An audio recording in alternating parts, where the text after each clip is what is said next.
Hey guys, today we're going to do a little hydro oil service on, this is on our Hustler Fastrak SDX, but really most zero turn mowers are pretty similar with a few exceptions, a little different here, a little different there, but I'm going to show you, this is kind of a DIY beginner video, or if you own a Fastrak, either way, but I'll show you how to recognize if you have serviceable hydros, or if you do not have serviceable hydros. There are difference.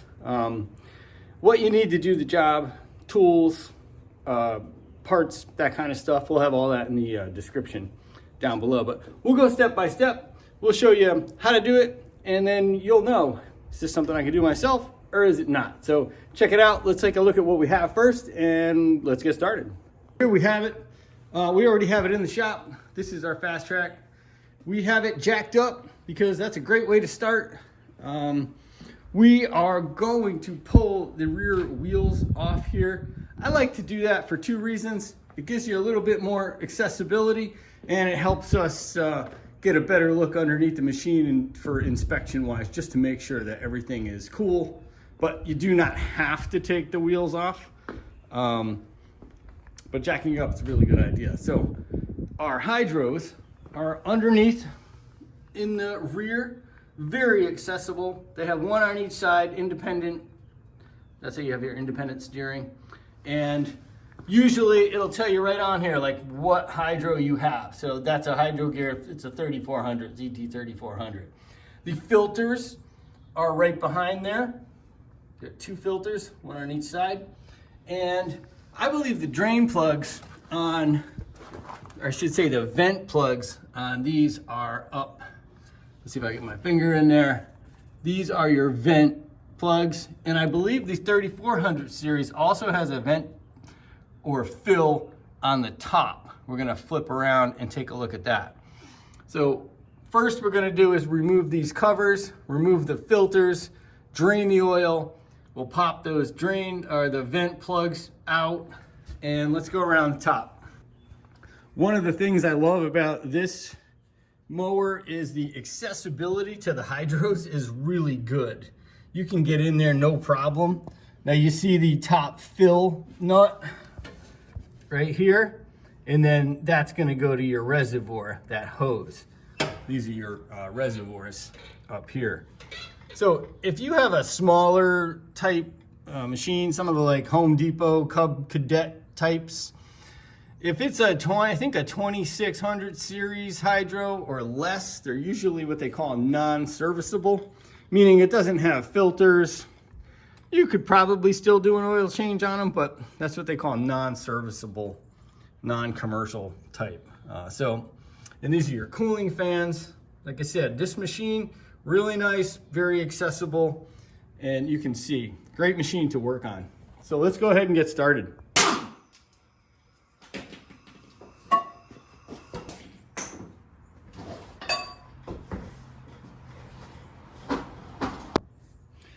All right, guys, first thing we're gonna do is we're gonna remove the vent or the leveling screw that I pointed out to you, the 11/16.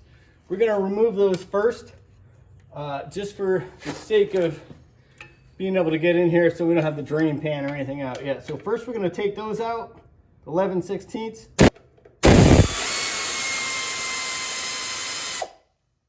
So you'll see when we fill it, those are actually your self-levelers, and that's how you know you're at the correct oil level. So let's go ahead and remove the other one on this side.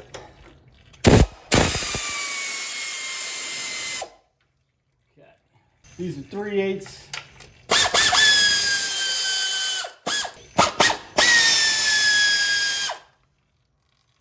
So you notice in the beginning of the video, I blew everything out with air because these covers are great, but they really catch so much grass, as you can see, and that's after blowing it out. Look how much grass is still in there. One of the things that's really important, especially with these hydros, is not letting them get overheated. So having buildup in there, having grass caught everywhere, making sure the fans on top, the cooling fans are clear and clean all the time is really important, because if it's not breathing, it's going to overheat. And if you heat up the oil, you're gonna lose control, especially on hills. And you're gonna, the oil is just gonna lose its viscosity, and you can heat these things up, and that's where you could really do damage to your hydros. So keeping them clean and keeping them serviced is extremely important. So that's why I'm doing this video. I hope it helps. Let's get this one out.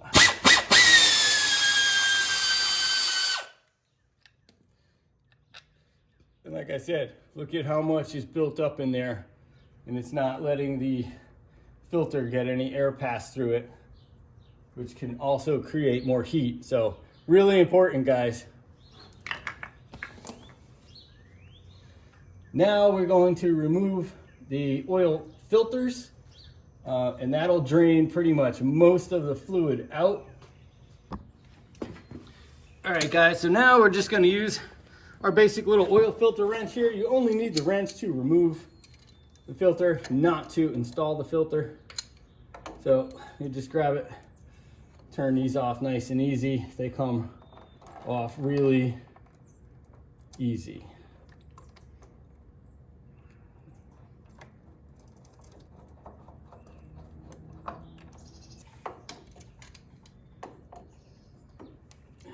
Goes.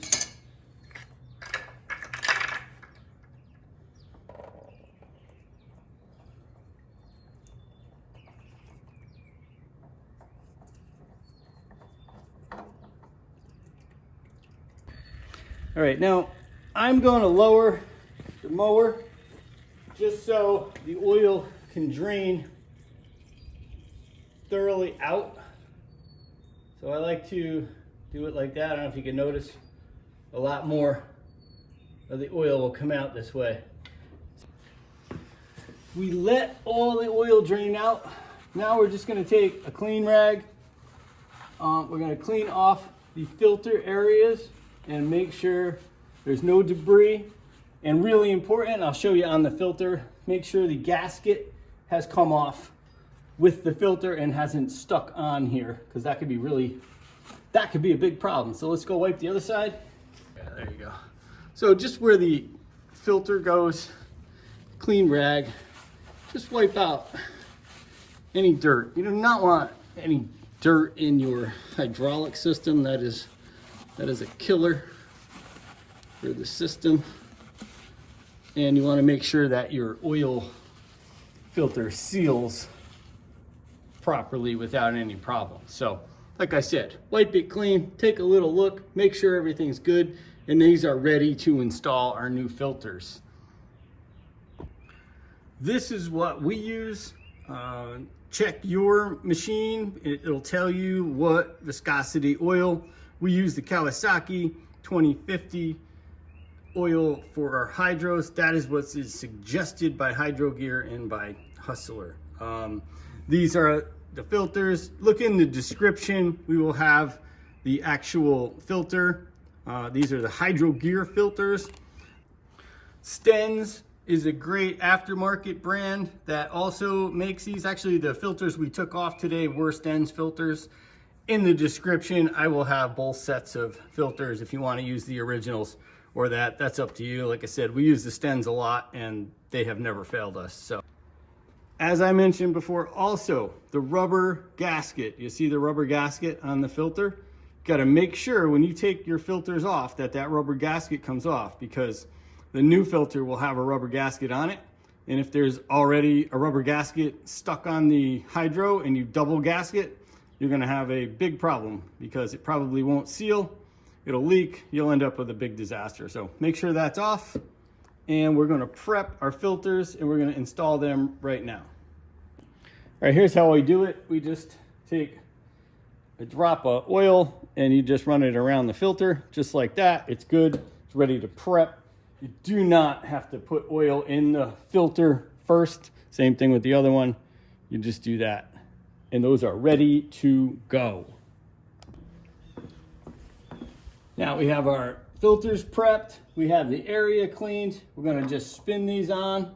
Now, really, really careful. See, just that's how easy your filter should go on. Just like that, nothing, do not force it. Do not strip the filter.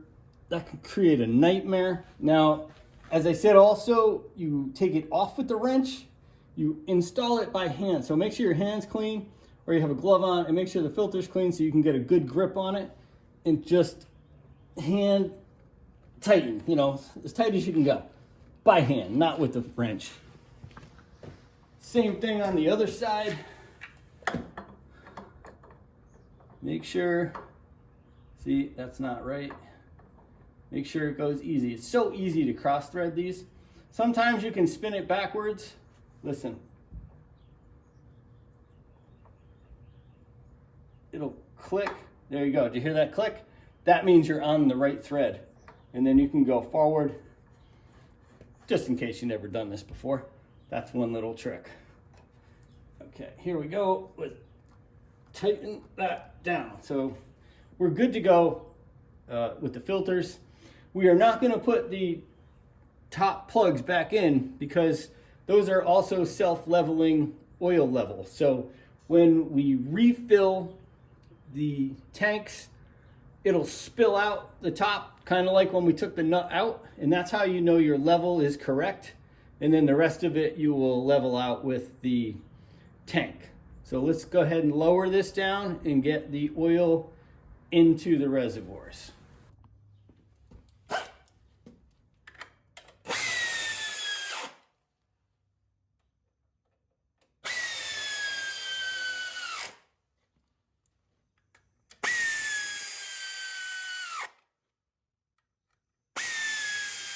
Hydros have a bolt on top for a fill. You can remove that bolt and you can fill it there. It's faster. I don't think we really need to, so this is how I'm going to do it. I'm just going to fill it through the reservoirs and they'll level out that way too. So I think you take 2 quarts per side, maybe a little bit more. So I'm going to fill this up. I always use separate cans so I know how much I put in each side. But like I said, they'll self-level. We'll go under there and take a look when it's full. But right now you're just going to fill these reservoirs. We'll keep going. That took like a minute. Try to pour it in the container, not around it.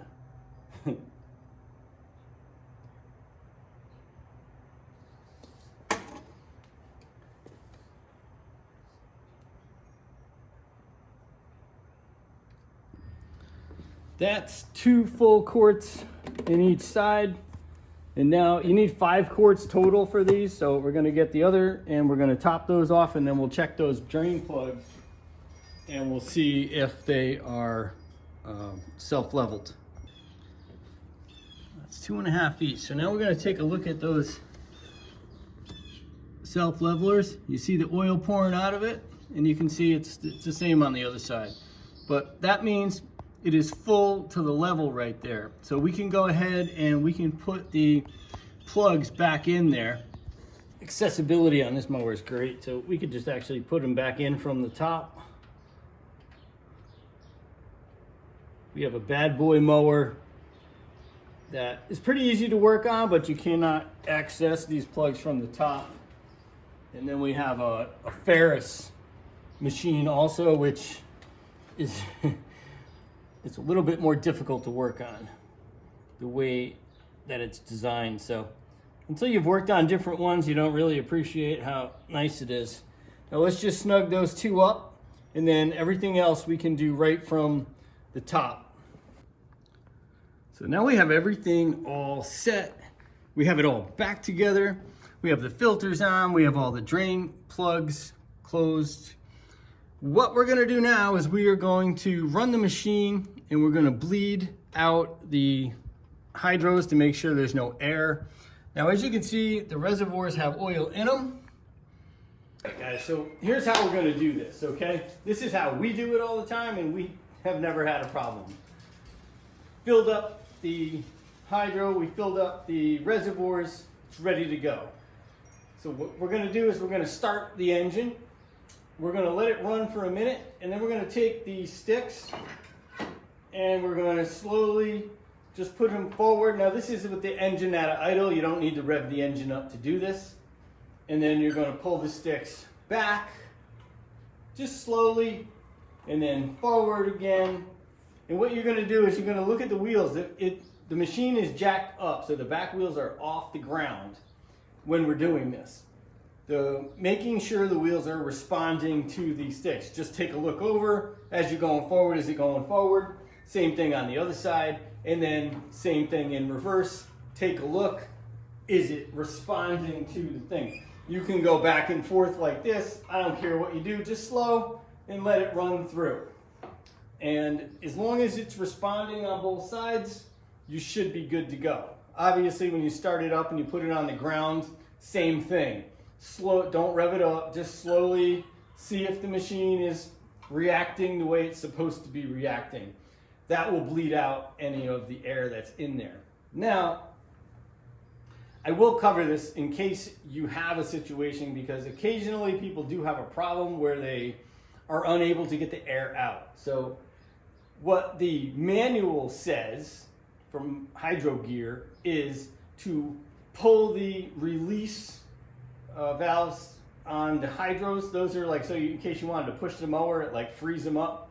So what they say is to jack up the machine, pull those levers, and then run the sticks back and forth a few times like that with the caps off of the reservoirs.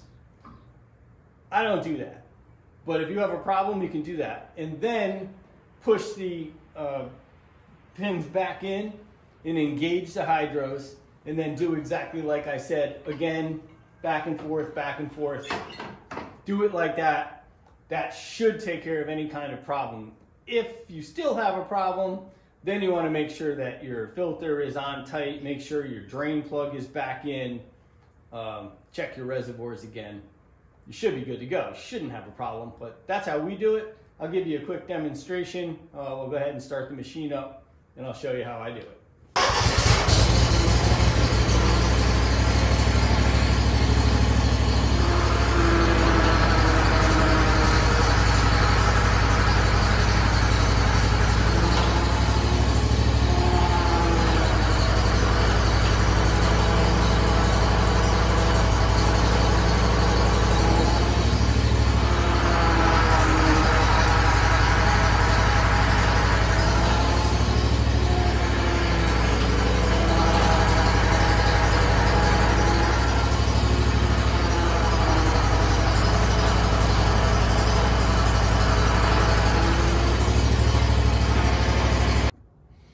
Now we're just gonna, it's on the ground, we're just gonna slowly, just like that, same thing, we're gonna take it out onto the driveway, make sure everything's good, and let it warm up. And then, of course, you'll check the fluid.